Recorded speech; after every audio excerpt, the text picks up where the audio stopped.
नमस्कार। SPT news में आपका स्वागत है। पेश है 16 मार्च सुबह 6:15 बजे राजस्थान की 15 बड़ी खबरों में।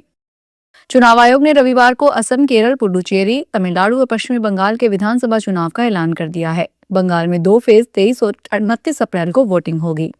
तमिलनाडु, केरल, आसाम, पुडुचेरी में सिंगल फेज में चुनाव होंगे। तमिलनाडु में 23 अप्रैल, केरल, आसाम और पुडुचेरी में 9 अप्रैल को मतदान होगा।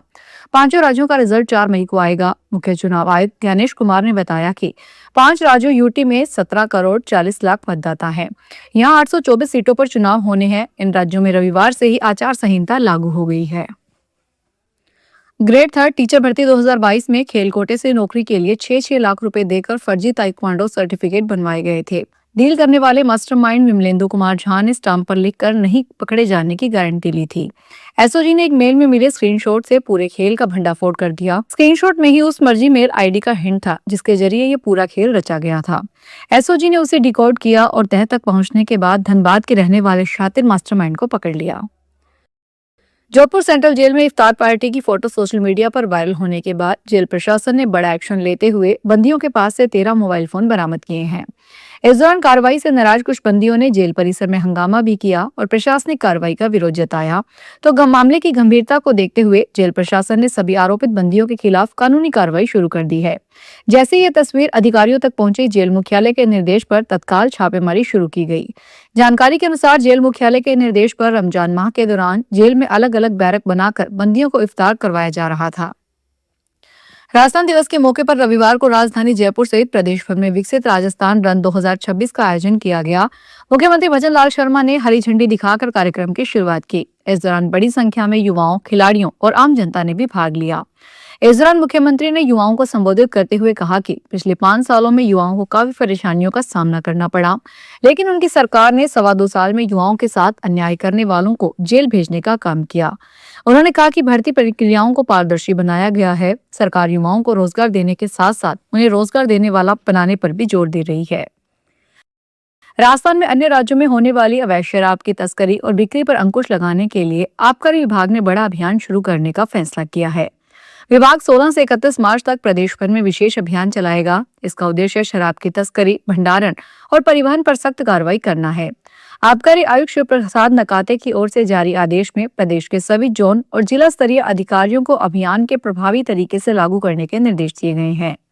आदेश के अनुसार अन्य राज्यों से आने वाली अवैध शराब की रोकथाम के लिए टोल नाकों और संभावित मार्गों पर विशेष निगरानी रखी जाएगी।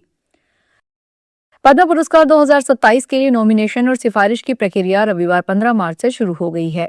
इन पुरस्कारों की घोषणा 26 जनवरी के अवसर पर की जाएगी। गृह मंत्रालय के अनुसार पद्म पुरस्कारों के लिए नॉमिनेशन की अंतिम तारीख 31 जुलाई है। सभी नॉमिनेशन और सिफारिशें सिर्फ ऑनलाइन माध्यम से ही स्वीकार की जाएगी।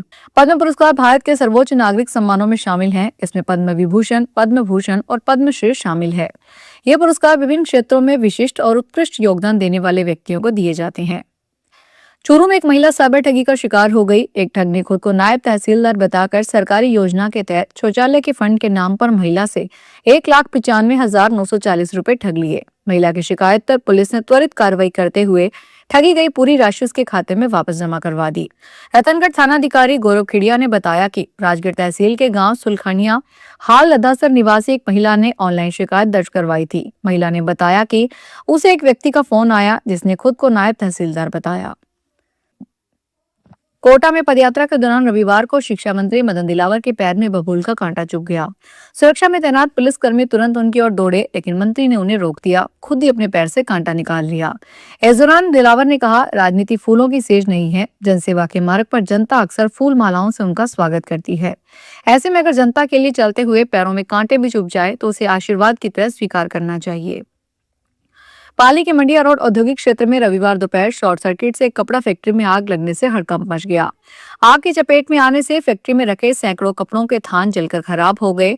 जानकारी के अनुसार मंडिया रोड स्थित आबिद अली की Bombay drawing printing works factory में दोपहर के समय अचानक शॉर्ट सर्किट से आग लग गई।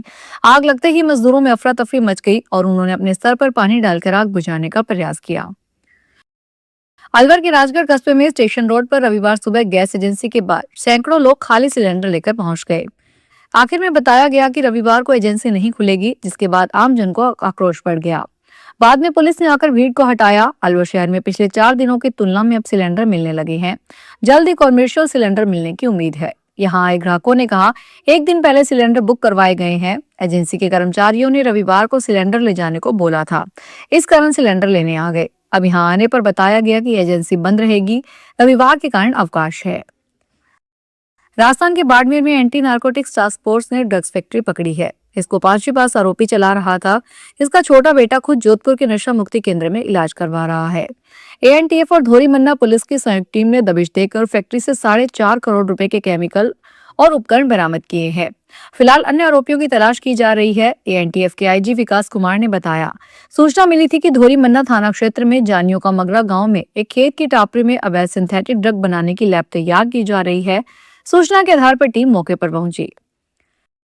रसोई गैस की बढ़ती कीमतों और कमर्शियल गैस सिलेंडरों की कथित कमी के विरोध में रविवार 15 मार्च को राजस्थान के शिवगंज में कांग्रेस कार्यकर्ताओं ने जोरदार प्रदर्शन किया। प्रदेश कांग्रेस कमेटी के निर्देशानुसार ब्लॉक कांग्रेस कमेटी शिवगंज सिरोही के तत्वाधान में आयोजित इस प्रदर्शन का नेतृत्व पूर्व कांग्रेस संयम लोढ़ा ने किया। प्रदर्शन के दौरान कार्यकर्ताओं ने प्रधानमंत्री नरेंद्र मोदी का पुतला दहन कर केंद्र सरकार के खिलाफ नारेबाजी भी की। दिल्ली हाईकोर्ट ने आम आदमी पार्टी प्रमुख अरविंद केजरीवाल की सीबीआई के एक्साइज पॉलिसी केस को जस्टिस स्वर्णकांत शर्मा से किसी अन्य पीठ को ट्रांसफर करने की याचिका खारिज कर दी है। चीफ जस्टिस देवेंद्र कुमार उपाध्याय ने कहा कि वर्तमान रोस्टर के अनुसार सीबीआई की याचिका जस्टिस शर्मा को सौंपी गई है और किसी भी न्यायाधीश के हटाने की याचिका संबंधित जज द्वारा ही ली जानी चाहिए। कोर्ट ने कहा, मुझे प्रशासनिक पक्ष से आदेश पारित करके याचिका को स्थानांतरित करने का कारण नजर नहीं आता। उत्तर प्रदेश के मुख्यमंत्री योगी आदित्यनाथ ने कहा कि चित्तौड़गढ़ का दुर्ग केवल पत्थरों का नहीं है, बल्कि ये भारत की अस्मिता का प्रतीक है, जो हमें राष्ट्र के प्रति समर्पण की प्रेरणा देता है। योगी रविवार को राजस्थान में चित्तौड़गढ़ में आयोजित जौहर स्मृति समारोह में बोल रहे थे। उन्होंने कहा कि उत्तर प्रदेश में महिलाओं की सुरक्षा के लिए वह जो भी कार्य कर रहे हैं, वह इसी वीर वीरांगनाओं की भूमि चित्तौड़गढ़ की धरती से मिली प्रेरणा से कर पा रहे हैं। यह धरती और दुर्ग भारतीय नारी के शौर्य, अस्मिता और सम्मान का प्रतीक है, जो महारानी पद्मिनी से हमें विरासत पे सौंपी है।